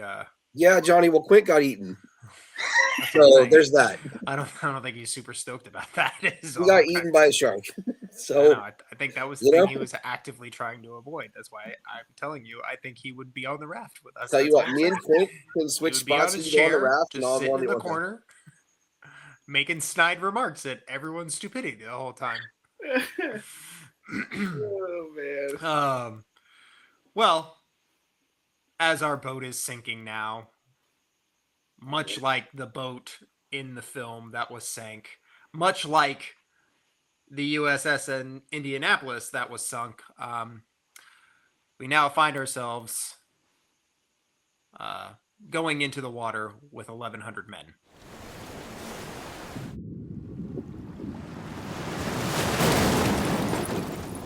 Here in the section 1,100 Men Went in the Water, we talk about our favorite scenes from the film. Gentlemen, did you have a favorite scene that stuck out to you? I can go first if it helps you guys I got a good one. take a minute. Yeah, go. We Go kind of for it, already Gareth. touched on it, but it was the first shark kill. I mean, that we see after the boat goes down. That dude sitting on the little barrel shooting into the sky. That was a trip. And it's not really like a kill scene, I guess, but It is and it isn't. Well, I mean, yeah, sorry, we don't like see it, but Yeah. but a scene as a whole, like you were saying, that like that tiny little glimpse of it coming up underneath him and then hearing it after and everything, like it's just gnarly way to start the flick. I agree. I myself, even for the implausibility of the actual act, chose the Japanese plane attack because of everything that's going on. I love that the characters are put in a position where they are forced to jump off of the raft because there's a more direct attack coming from above. Yeah. But yeah, I like that people are getting shot, that Dez is put in a position where he does something unforgivable, but also like he's not wrong in the sense that the guy was going to die, Right. but it's also pretty terrible what he does, and it presents a very interesting conundrum. And yeah, I think it's a great scene. Plus, like you said, Brian, you get everything with the sound effect of the air siren in the background, which I find to be very disturbing. Yeah. It's cool. I think it's a very well choreographed scene and very suspenseful and intense. Yeah. Speaking of what Des did, can you give me the logistics of what you think actually happen That in scene it. was a little confusing to me, honestly. Like when he rolls in the Like, water. what specifically does Des do? Yeah. I think what Will says he does is that he uses him as a shield. The shark's coming for them, and you kind of see Des kick. Yeah. I do believe it is. I can't remember his name now. I think it's Teddy. I think it's Teddy Teddy. is that guy, and you see him like push off of him. Yeah. And yeah, I mean, like when you see him on the raft, you're like, oh, dude, this dude's dead. This dude's coughing up blood. Like, And they're both in the water at that point. yeah, because the plane's coming and Des is holding on to him, not knowing what to do, and the plane's coming and it's shooting at them, and he just says "fuck it," and he rolls off into the side. And then, blood in the water naturally means that the shark's going to, go right to that person, according to the logic of this film. So that's when Teddy gets taken and Des essentially pushes him toward the shark, I believe. Yeah, and Will's like lower than them, it seems like. So he can What? see in the ocean water, I guess. What else would Des have done? That's why I say, like, it's fucked up, and homeboy is clearly, if he's not dying of blood loss after they go in the water, he's probably drowning already, because he's already choking on blood. So I mean, it's a shitty fucking thing to do. Like, I'm not gonna do that to you guys. But if it's like this guy that he's like whatever with, that is just in his troop or whatever, and it's between him and a guy who's clearly dead, like, it's kind of like one of those things where you're like, okay, yeah, that's really fucked up, but also survival of the fittest, I guess. I don't know. I wouldn't even call it survival of the fittest. I would just call it like basic fucking survival. Like, like if the shark is about to get both of you, and there's nothing you can do to avoid that, then is this somebody you want to get eaten with, or do you want to kick off of him and get back to the raft? Yeah.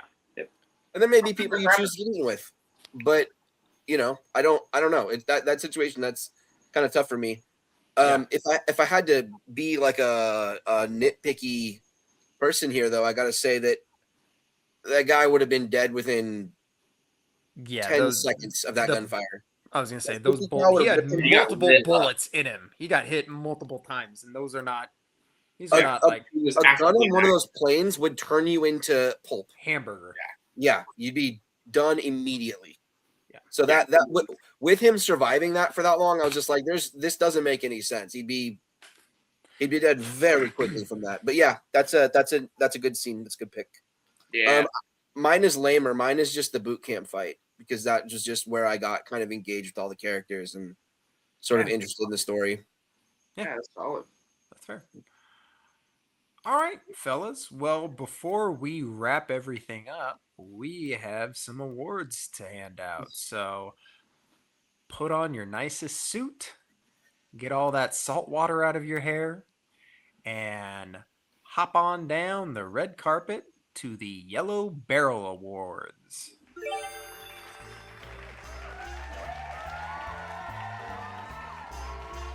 All right, here at the Yellow Barrel Awards, we just have some of our best ofs to hand out. First and foremost, the Doll's Eyes Award for the best kill of the film. What do you guys have?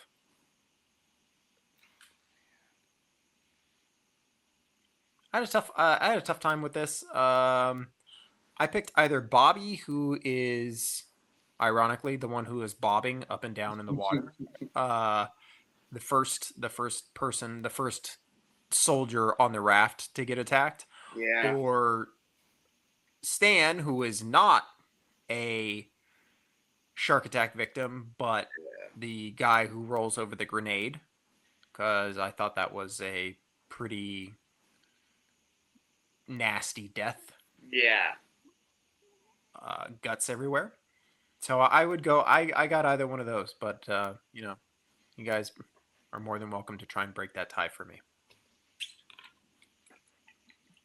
Damn, those are both good ones, and I still really like the first one, but you don't really like see the shark attack. It's just the way they set it up was such a trip and like a little different, which was cool. But between the other two, god damn, I almost want to pick Stan because it's just kind of brutal.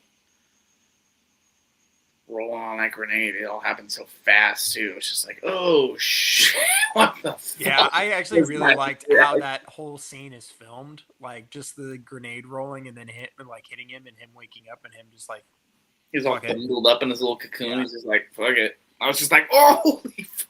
yeah, Because, yeah, you're like, people are going to eat by sharks. You don't expect that. yeah. Like, yeah.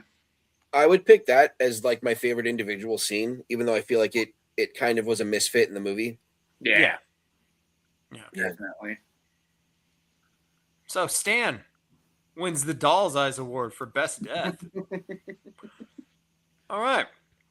Our next award, the Hoagie Award, which is the best standout character for better or worse. I personally feel like there's really only one person who fits this bill. Are we all in agreement that it's Dez? Oh, the drill sergeant. Right, yeah. Brian, that was your guy? That's. I like It's the Dez. drill sergeant. The drill it's sergeant's good. a good runner-up. I also like Will, but I think it's Dez. Yeah. Yeah. The guy just has the best dialogue, the most charisma, and is witty as hell. Hoagie Award going to Des Kelly, you piece of shit. Our next award, the Brian thinks Lance Guest looks like Barry Gibb in Jaws the Revenge Award for the best lookalike. Brian, what did you have? It's our boy Will. It's fucking Tom Holland all day. Oh my God, you did it! I'm so fucking proud of you. I got him right It's here. all day long, baby. Where is it? It's right here. Hold on. All day long. I got it right here.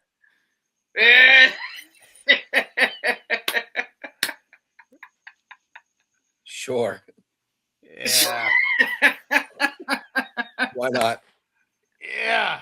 Good job, B-Right. He's even like such like the like docile, like scared baby tone of voice. And He everything. looks a lot like young Tom Holland. I don't think he looks as much like Tom Holland now, but like especially like young Tom Holland. I was like, I see it. Cool. Way to go, Joel Nankervis, who plays Will. You got yourself a Barry Gibb Award. I don't think that's the name of the award, but It's the Barry Gibb Award. Or you want me to give the whole? that's not what you just called it. So. I'm shortening it. I'm not doing this with you on the pod right now. Okay, we're not gonna do this. It's your podcast. What was that? No, yeah. Okay. What's that? That's right. You're right. Okay, so this is a updated category, an updated award, previously known as the No Overtime Award. Now we are changing it to something a little bit more fitting. The Shark is Working Award for the best effect of the movie. I have the mechanical shark. Did you guys have anything else you wanted to bring to the table? No, I think that's pretty easy. Yeah, pretty straightforward. Cool. Congratulations, Mechanical Shark. That I think they nicknamed Shazza, I believe is what I read. Shazza the Shark. It's fun. That's such an Australian thing to name it. Yeah. Yeah, that's cute. All right. Here we go. This is a new award.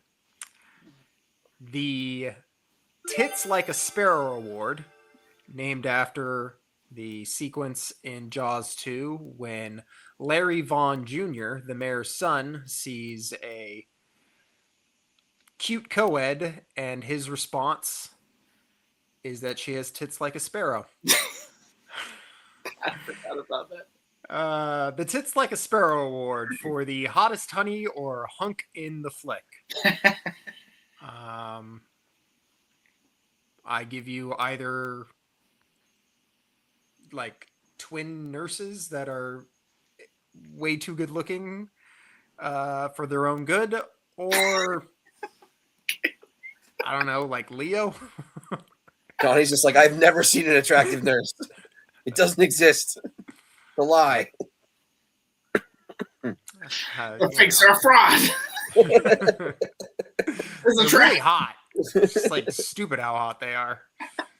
Also, I was really confused. I don't know if you guys were, but like both times when like one girl says her name's Hazel and then like it smash cuts to him talking to the other girl, it looked so much like the same girl and he's trying to guess her name. And I was like, wait, didn't she just say that her name was Hazel? Both times. I was very confused. Okay. Yeah. Okay. Yeah. I'm glad I'm not alone because like I don't, and I even like looked up the actresses and they don't look that similar in real life. But something about the way the film was shot, I was like, I swear he just had a conversation. Her name's Hazel. Why is he trying to guess her name again? It's also a little bit odd, just like socially speaking, for her to be like, her name's Hazel, because like her doing that is her like no, like she does want your attention. Like, yeah, she's playing hard to get, but she wants your attention. It would be weird for her to then be the one like, oh, I'm gonna go hit on this guy. That's not normally how people would do that it. I thought was weird. The whole thing was set up to like why the whole scene. He's like, Hazel, here's my boy Will. Yeah. Yeah. When he just got done telling her how beautiful she was and everything, like 2 scenes before, I'm like, what was the point of all that? Pretty clunky. Anyways, Clunky. so some hot honey nurses, I guess, are winning this award, unless you guys want to make the case for Leo because he's taking off his shirt and jumping in water all the time. Yeah, I mean, hot dude, but no, I'm not going to make the case for him. Okay. Congratulations, Hazel and Susie, for taking home the Tits Like a Sparrow award. Stay classy podcast. And the final award we are handing out tonight, the You're Talking About Some Damn Shark's Mother award, titled after the sequence in Jaws 3 when a character says you're talking about some damn shark's mother. And this is the best line or line delivery in the film. Ooh. And I got a couple for you guys to choose from. All right. So first one is Leo talking to Will. He says, fear can keep you alive or it can get you killed. Pretty straightforward. I feel like that's maybe the creators saying that this is probably the message of the movie, right? Then the next 3 all come from our boy Dez. Yeah. So he says, what do you want me to do? Sing him a song after Stan has just rolled on a grenade for them. You're not actually going to drink your own dick spit, are you? When Leo is about to drink his own piss. And my personal favorite, after he has sacrificed Teddy to the shark to save himself, he says, he got the chomp, mate. End of. Which I think is just a great tagline for almost any shark film ever. I think in that moment, I would have just thrown him in the water. I'd have been like, that's the end of you. You got the chomp, mate. You got the chomp, mate. End of. Exactly. That would have been my exact response to that. I actually thought for me personally, in that point when he says, what was I supposed to do? And he says, you're supposed to protect him. Yeah. That was the most emotionally resonant line for me in the movie. Yeah. But out of the ones you mentioned, I probably would go with the first one. You are able to make your case for the other line. These are just my personal favorites. Just for me in the movie, that was the line that hit me the hardest, and it was largely the actor and his delivery. Yeah. And the frustration. I mean, to me, it was like the most emotionally honest scene in the movie because it was like the frustration with this guy Dez. It's just like, dude, you're an asshole. You're racist. You're selfish. Like, you're really not being a good person. But I'm trying to be your mate. I'm trying to be. Like, we are brothers in arms here, and I'm trying to be that with you. But when I'm sitting here going, hey, man, you didn't, like, do the right thing here, and your response is this callousness. It's like, you son of a bitch, you're supposed to protect him. It just felt like the most raw and honest that character felt in the movie. Hey, Personally. I'll give it to you. I'll give that to you. That's fair. That's a more compelling argument than anything I came up with. Though I gotta say, he got chomped, mate, and is going on t-shirts for sure.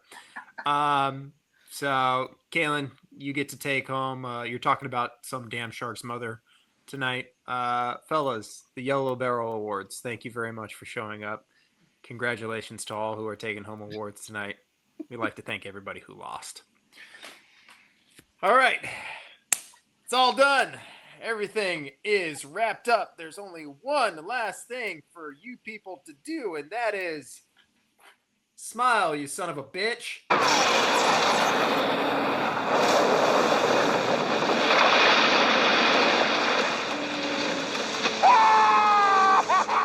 Here in our last category, we are going to give our final thoughts and rankings on the film Beast of War. Gentlemen, either one of you feel like taking it away? I guess I'll be the Debbie Downer. I thought a lot more of this movie didn't work than did. I like the actors, the cast, and I thought there was a decent amount of resourcefulness here. I thought there were some decent lines and moments. But as a whole, I don't really think the movie works. I don't really think they pulled off anything especially coherent here. I admire the ambition and the effort, and I don't want to hate on anyone here, but I wouldn't really give this movie more than like a 3.5 out of 10. Oh, damn. That's savage. Maybe All right. maybe a 4 out of 10. It's Brian's best I can do. rating right I there. I thought it was a distinctly below average movie. That's like you're even like lower than what I usually give movies, which is pretty crazy. Well, Brian, why don't you pick her up a little bit, because I feel like your rating is going to be a little bit higher, and maybe I can come in somewhere in the middle. All right, that seems slightly offensive, but yeah, no, I'm game. I don't know. I piggyback on a lot of that. It was cool, and I like the premise of it, but yeah, I just felt like it was either rushed or not fast enough in certain spots. The pacing is just kind of funky, and like we talked about before, like where I wanted more realism, we've like fast tracked, and like Kalen said, we had that whiplash to like the jokiness. Like it just felt, that makes it feel rushed to me, and like I wanted more out of it because I felt like it could have been really fucking cool. Granted, I get the budget, I get the like setting that they were working with, and I think they did a solid job with what they had. But yeah, I don't know. When it ended, I was just like, yeah, it was cool, but I really wanted more. Like, I thought there could have been a lot more depth to it that really would have made it like stand up there with the premise they put out there. I was gonna give it a solid 6, just because, yeah, I don't know if I would watch it again. Honestly, maybe just for like some of those cool scenes that we've talked about, just to be like, there it is. Yeah, it's fucking cool. Like I throw it on the background, like know when to watch. But yeah, I give it a solid 6. Yeah, be right. I'm right there with you. I think this is a 6 out of 10 movie. I very much came to this movie to meet it on its own terms. What I came for was the practical shark. That is what I came to this movie for the first time I watched it. And in that sense, I was not disappointed. I think it moves by at a pretty quick pace. By the time we get to them on the raft, there's only an hour left of film. So I'm not terribly bored, which I can't say for a lot of the movies that we've watched specifically for this podcast. And in those terms, this film is a fucking masterpiece, because a lot of the movies that we've watched on this podcast are rough, to say the least. I have fun with the kills. I find the shark to be very disturbing. All the shots of the shark are very unsettling to me. And I can't say that for a lot of shark movies. So the fact that I was unnerved and shook, but have a good time, and I'm not too concerned about the overall themes of the movie. I just kind of want to see some people get eaten. In those terms, I am well served with this film. So, yeah, 6 out of 10 for me as well. There it is, fellas. Couple more questions before we wrap up. Brian, this one is specifically for you on our Jaws cast scale of Grizzly down here at being like a really, really boring film to Jaws the Revenge over here being a really over the top nonsensical film that is bad but wildly entertaining. Where does Beast of War fall on that scale for you? Oh man, way closer to Jaws. I mean, It's in like Razorback territory, right? yeah, it just had, I don't know. Yeah, there's obviously, like we were saying, there's a lot more going on. Like, Grizzly's just such a slow burn. I was gonna say, besides something like Tentacles, where we're just like, please, someone, just kill the octopus already. Tentaculos. Yeah, I put it up like in the 8 or 7 on that, and or whichever fucking direction of the scale. Yeah, opposite of Grizzly. Yeah, for sure. Fair enough. And if you boys had to double feature this flick with another movie at the Johnny Horror Drive-In, what would it be? I'm sticking with Razorback. Yeah, that's a solid. That like atmosphere that they put behind it for such a small scale, but still being able to like crank out some cool colors and like really like pump up a small set into like what felt a little bit bigger for what they had. Like it was pretty cool. I like the cinematography was kind of in the same ballpark. If I'm going for something in that realm, I'd probably run the 2 rather than like aggressive contrast. I'm kicking myself for not coming up with that one. That was a really good pick there, bro. Go ahead, got something, Kalen? No, go ahead, Johnny. I'm thinking The Shallows, another flick that we mentioned earlier that also features a protagonist stuck on a thing in the water trying to avoid a shark that is fiercely territorial and trying to eat them. One of these days we're going to get around to doing The Shallows, and I think that'll be a very fun podcast. That's going to be wild. Kalen, what do you got? Saving Private Ryan or what? Yeah, bro. Yeah. Nah, man, Poltergeist. It's a running gag. You always just Poltergeist. God, dude, I'm gonna say Mad Max Fury Road. Ooh, okay. Because I'm gonna desperately need something entertaining and inspiring after this. And it's Australian. There you go. And it's colorful. There it is. Full connection. Oh. All right, boys. Well, we did it. Thank you so much for going around to Amity Island with me once again. Especially you, B-Rye. We've made this trip around Amity like dozens of times at this point. Kalen, it was always fun to have you on the Jaws cast. So thanks for hanging out and sticking with it with us. This is, again, believe it or not, this is one of the higher quality films that we watch on this podcast. So pretty wild. We got to get you on for Alligator. Really blow your mind. Oh yeah, baby. All right, fellas. Thank you so much. This has been a lot of fun. Actually, K-Dog, you might want to join us for the next one. I think the next one I have on the docket is going to be Whale Fall. So that'll be a fun one to do. Mm-hmm. Brian's already freaking out. I'll be seeing that opening night. You never tell me what we're gonna do next. I feel like I have such an insight now. Yeah, we're gonna fucking do whale fall. That'll be fun. All right, boys. Well, until then, farewell and adieu, and just don't go around talking about some damn shark's mother. It's just not. It's not proper. It's not respectful. Good night, everybody.